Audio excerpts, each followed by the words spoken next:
Le Mali, le Burkina Faso et le Niger ne seront plus membres de la CEDEAO à partir du 29 janvier 2025. Les chefs d'État de l'organisation ouest-africaine ont officiellement pris acte de leur notification de départ lors de leur 66e sommet tenu ce dimanche au Nigeria. Néanmoins, une période de 6 mois est accordée à ces 3 pays pour poursuivre les réflexions. Les chefs d'État au cours de cette conférence ont pris acte du souhait du Niger, du Mali et du Burkina de quitter la CEDEAO et a décidé que nous entrions dans une période de 6 mois au cours de laquelle nous allons engager les discussions pour organiser le mieux possible ce départ.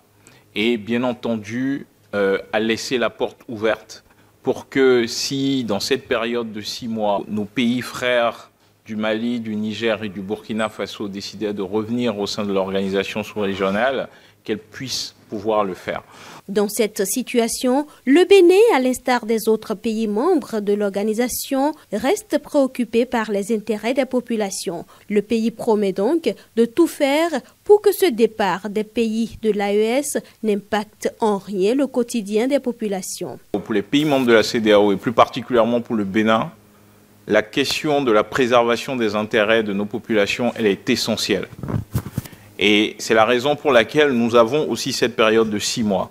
Pendant cette période de 6 mois, tout ce qui s'appliquait auparavant continuera de s'appliquer. Cela veut dire qu'il y aura toujours une libre circulation des biens et des personnes sur le territoire de la CEDEAO et donc des pays de l'AES vers les pays de la CEDEAO et vice-versa puisqu'ils l'ont annoncé eux-mêmes.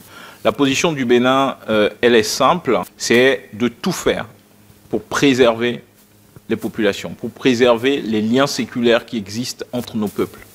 Et donc, trouver les voies et moyens pour qu'il n'y ait pas de changement par rapport à ce qui se passe aujourd'hui et qui se passait lorsque ces 3 pays faisaient partie de la CEDEAO. Donc, nous ferons tout pour préserver les intérêts des populations. Le président de la commission de la CEDEAO est mandaté pour organiser la sortie de ces 3 États qui sera définitive à compter du 30 juillet 2025, sauf revirement de leur part.